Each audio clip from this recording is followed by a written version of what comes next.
I love the IGA National Premier League.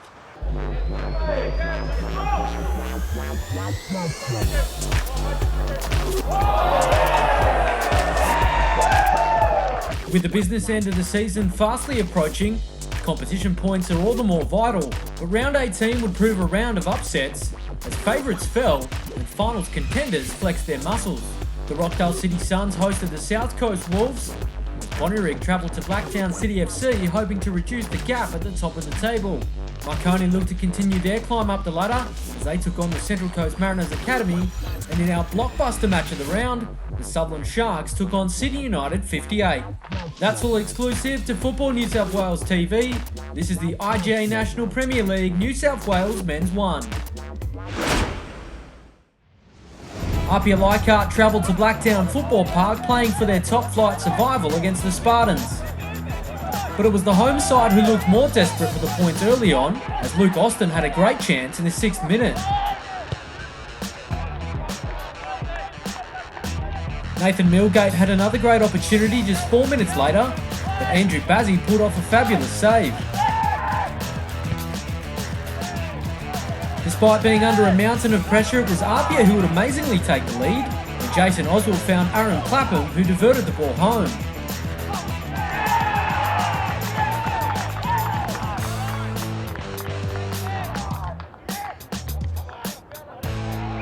But on the stroke of half-time, the game would be level again when Corey Bixo showed his magic down the left flank with his cross finding Greg Condek, who headed home.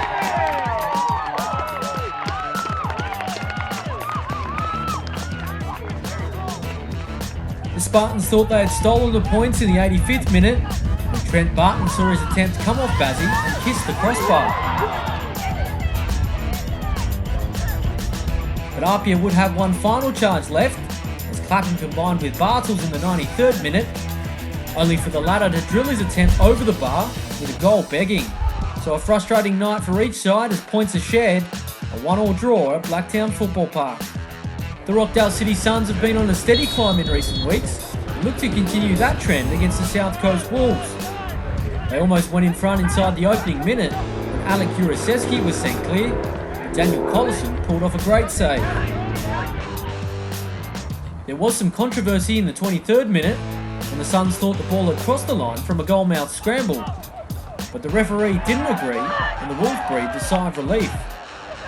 James Ballacchino looked to have handled the ball just a minute later, but the Wolves were again let off the hook, with the referee judging the contact to be accidental. It would be the Wolves who would hit the front in the 31st minute after a looping cross from Steve Hayes found Simonovsky, who rifled it home to make it 1-0.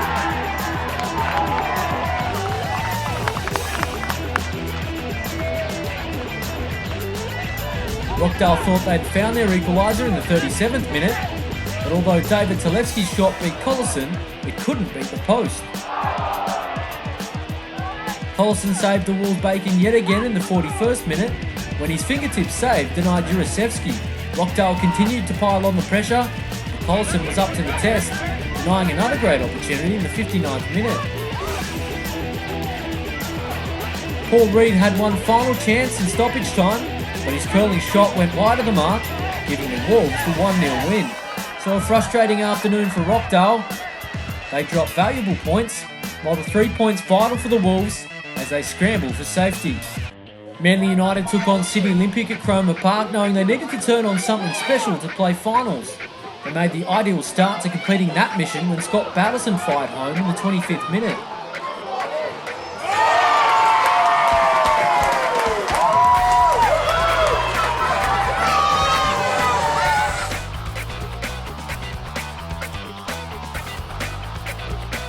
After dominating much of the game, they found their second goal in the 75th minute when Graham Forbes calmly found the back of the net to heap the pressure on Olympic.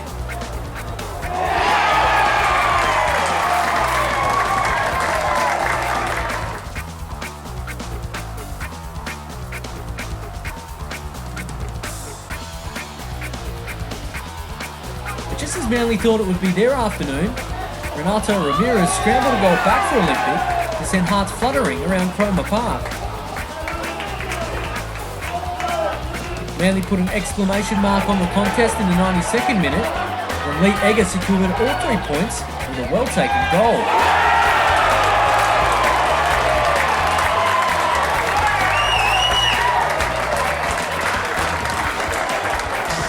Troy Danaskos hit the post in the 93rd minute as Olympic formed the late rally yet again, but it just wouldn't be Olympics Day as Manly took all 3 points in a tight contest. Bonnyrigg went into this one looking to close the gap at the top of the table, but they would need to get past an impressive Blacktown City FC side first. And the game suddenly sprang to life in the 36th minute when Sean Rooney opened the scoring with a fine finish.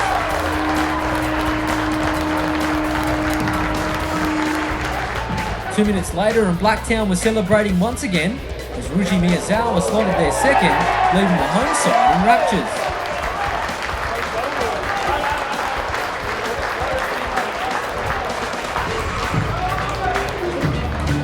And the afternoon would just get better and better for Blacktown, and all 3 points were practically secured when Miyazawa stole in for his second of the afternoon, making it 3-0 in the 74th minute.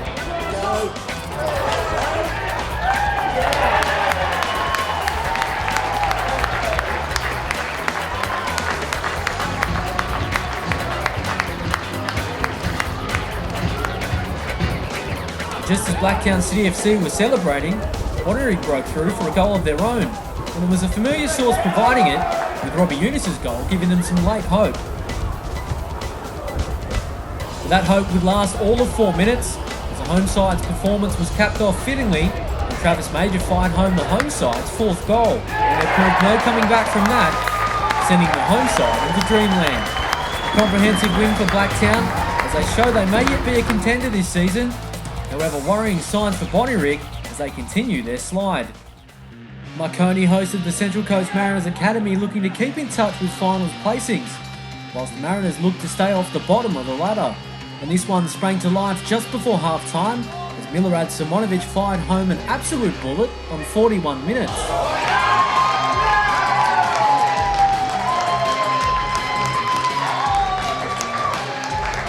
Just as the referee was about to call time on the half, Marconi added their second goal. Elsie Barkasir fired in a perfectly presented cross to double the advantage.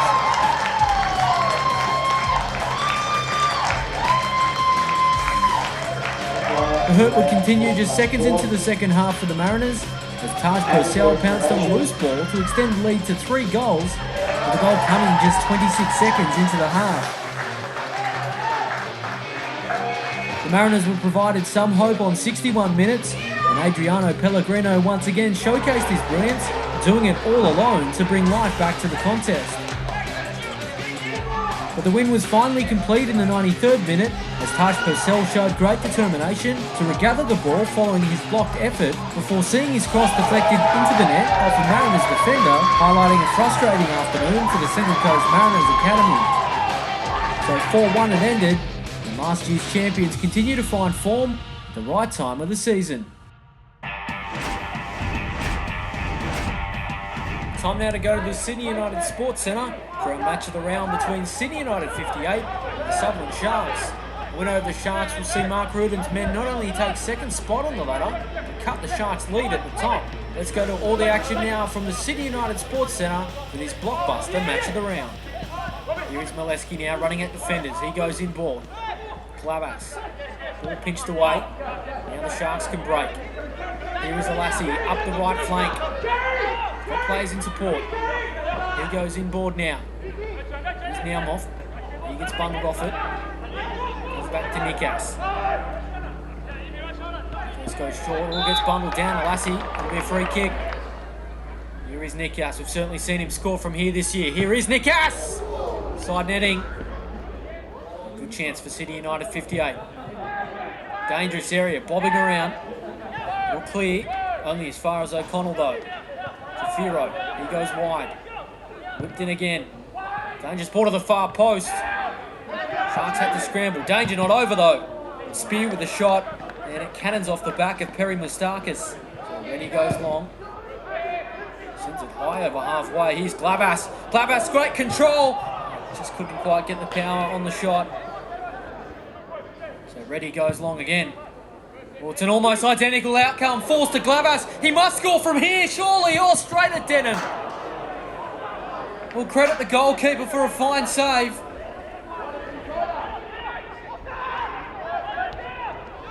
Sharks turn it over. Try to be a little bit too cute on the edge of the area. Here is Spear. He plays it short to Trefiro. Oh, nice touch from him. Oh, Glavas' touch let him down again. Denham goes short. Stavroulakis doesn't have a lot of support. Does well though. Still Stavroulakis. All the way back to Mustakis. Oh, he's in danger here. Running it up is Glavas. He cuts it back. This will surely be the opening goal, and it is. Sharks pay a heavy price, and Glenn Trefiro makes them pay in the 40th minute. And you have to say, it's been coming. Luka Glavas had a number of opportunities, but he showed great poise there, cutting it back to Trefiro, and really you leave him unmarked in the 18-yard box. He'll make you pay 10 out of 10. Naumoff gets shrugged off it and turns it over. United can play out. Triantis rolls it in front of Glavas. Glavas bearing down on goal. He's going to pull the trigger. Oh, good save, Denham. Mustakis mops up. So Denham sends it over halfway. Kenzie's header falls straight back to Sydney United 58. Glavas, what a game he's had this afternoon. Here's Triantis running at defenders. He bounces off Morinaga. The ball continues on its way. Fury's going to pick it up. There's going to be a free kick. This is a dangerous area for Sydney United. Here's Triantis. We've seen him score from here. Straight into the wall, gets it back. Has another attempt, still not over. To link up. Cuts it back. Here's Molesky. Molesky's got some room to move, and that's all he needs. 2-0 to Sydney United, 58. And you can't give a player of Robbie Molesky's quality that much room to move. It was only half a yard, but didn't he make the most of it? 73 minutes in, Sydney United 58 lead 2-0. As we look at it once more, Triantis did well, showed great composure. Molesky's just shrugged off his defender, just got enough on it. And Denham couldn't do enough with that.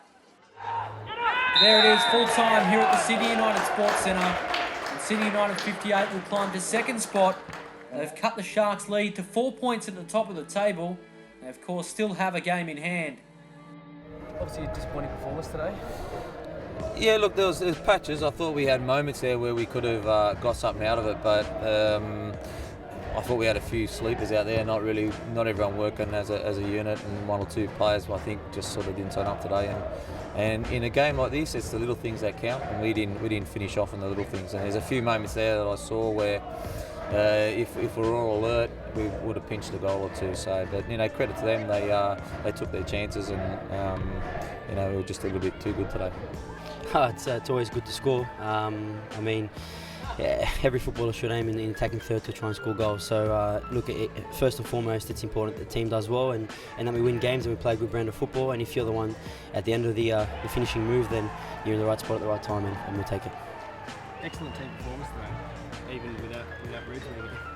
Yeah, no, it was excellent, but we all know our roles, and Mark's worked with us tirelessly throughout pre-season and throughout the start of the year that, now we've got the ability to drive things ourselves.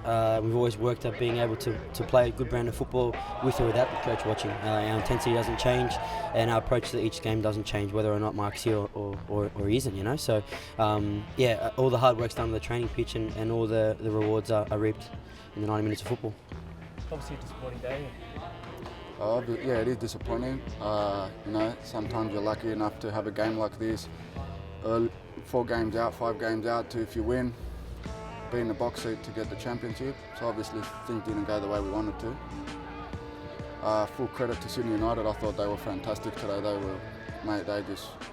We were second best to everything. They played good, top game plan. They really gave it to us. But in saying that, 4 games left, we're on top. We've been doing well up until now, and mate, for sure in that change room there's a lot of disappointed boys, so come tomorrow at training I'm pretty sure we're going to be pumped up to get our season back on track. So you have a super sub in the dugout. That's what everyone reckons, but Mark's the man behind the scenes, which he's doing everything. I'm just there to help, and at the end of the day, the boys are the ones that run the ship here, and they've been playing well in the last few weeks, and the results are coming our way.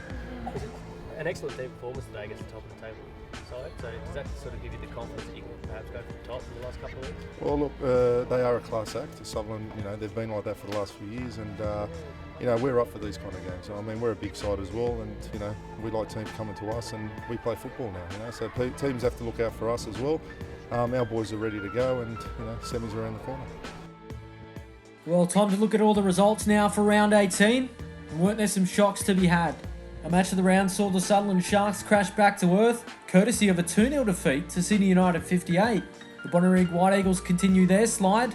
They fall further down the ladder, courtesy of a 4-0 drubbing at the hands of Blacktown City FC. It was a frustrating afternoon as well for Sydney Olympic, as they fell 3-1 to Manly United, while Rockdale saw an opportunity slip, losing 1-0 at home to the South Coast Wolves. We're looking at the ladder now, and the Sharks are still out on top. They of course retain a 6-point lead over Bonnyrigg in second place, with Sydney United 58 just a point away from Bonnyrigg in third. They of course still have a game in hand, and with the form they're showing, it could well be a competition in 3.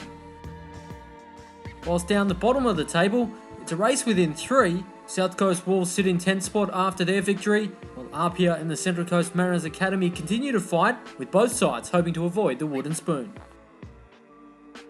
Well, looking at the fixtures now for round 19, and it starts on Saturday night at Bonnyrigg Sports Club as the Bonnyrigg White Eagles take on the South Coast Wolves. APIA-Leichhardt face a tough test at Cromer Park, and they take on Manly United. While it's Marconi's turn to travel to Seymour Shore as they meet the top of the table Sutherland Sharks.